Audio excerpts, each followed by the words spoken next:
Je vais tenter d'expliquer les conséquences possibles d'une mycose sur le plan gynécologique, à travers le prisme de la mycose, qui agit aussi bien sur le frottis de dépistage, les conséquences du HPV, la contraception, sur la candidose intestinale, les pathologies proctologiques, le conjoint ou encore l'accouchement.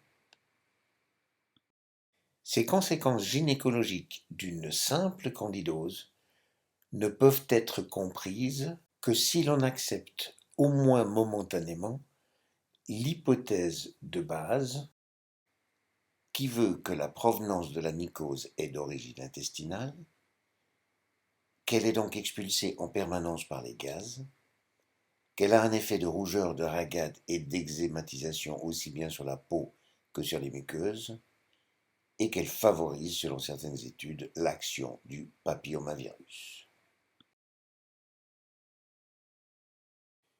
Une fois cette hypothèse acceptée, on va d'abord voir les conséquences de la mycose sur le virus HPV.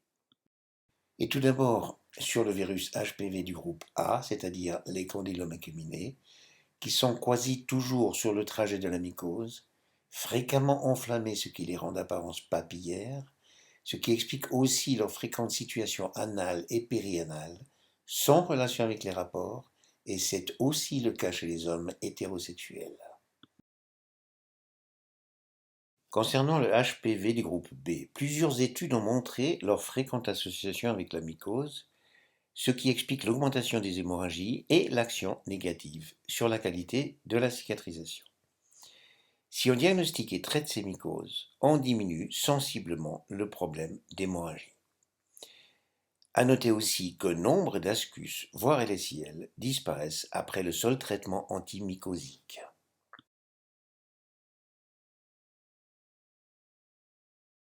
Si on retourne vers le prisme, on a donc aussi une influence de la mycose sur le frottis de dépistage. On l'a dit, une bonne partie des ascus disparaissent après traitement antimycosique.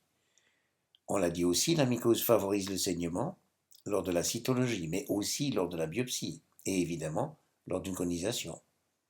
Il diminue aussi l'effet des colorants colposcopiques et de facto a une conséquence négative sur l'ensemble de la cyto-histo-colpo.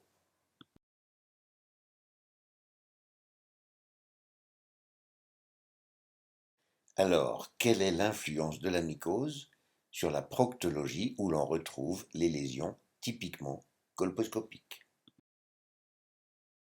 La zone touchée en premier par une mycose est donc périanale. Nombre d'hémorroïdes sont aussi symptomatiques en raison de cette mycose et non d'une poussée hémorroïdaire, ce qui se voit de par une inflammation des marisques uniquement sur le versant canalaire, ce que j'ai appelé hémorroïde one face.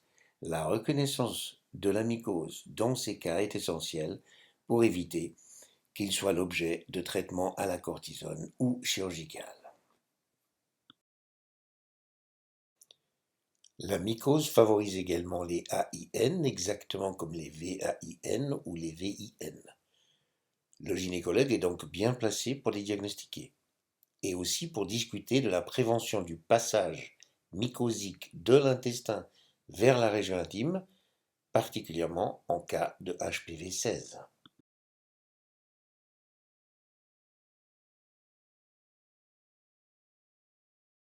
Alors, qu'en est-il de la candidose intestinale, le haut responsable du sujet du jour? La mycose gynécologique n'est donc que le reflet de la candidose intestinale. C'est pourquoi la mycose est d'abord vulvo-périnéale. C'est aussi pourquoi le traitement local récidive souvent. Il nécessite donc un traitement péros suivi d'une prévention. Il est diagnostiqué par un test urinaire qui analyse des molécules produites par le candidat intestinal, le test mou. Les effets de la candidose intestinale sont en voie de découverte, par exemple sur le plan digestif, sur le plan dermatologique,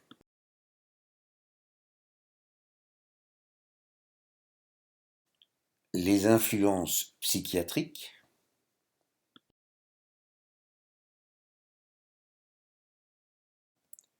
neurologiques,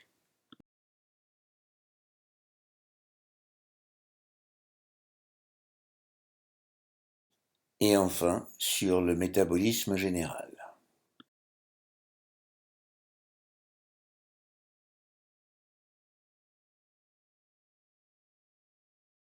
La candidose intestinale est fonction de ce que l'on avale, médication comprise, contraception comprise.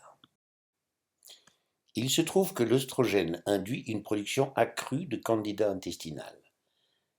Les gaz intestinaux se composent donc de champignons et de bactéries, ce qui pourrait poser problème en cas de stérilet ou cuivre. Même raisonnement concernant la grossesse et l'accouchement que pour la contraception. Les hormones de grossesse favorisent la candidose, souvent non ressentie car la sensibilité vulvaire diminue au fur et à mesure de la gestation. La mycose est quasi inévitable lors de l'accouchement. L'épisiotomie est donc plus hémorragique en cas de mycose et l'hémostase n'est pas la priorité à ce moment-là. Il participe ainsi à l'anémie du postpartum et ses potentielles conséquences. Tout cela pour dire que la présence de mycose en région génitale, intime, signe la présence d'autres bactéries induisant de potentielles infections telles que la cystite, la pyélonéphrite ou encore la pneumonie du nourrisson. Qu'en est-il pour le conjoint? En contact du HPV-16 en milieu mycosique, le ou la conjointe est à risque de cancer ano-buccal. Aucune action n'est possible contre le HPV-16, alors il faut porter l'effort sur la prévention de la mycose, traitement de la candidose intestinale, ovule de bétadine hebdomadaire, extrait buccal hebdomadaire également.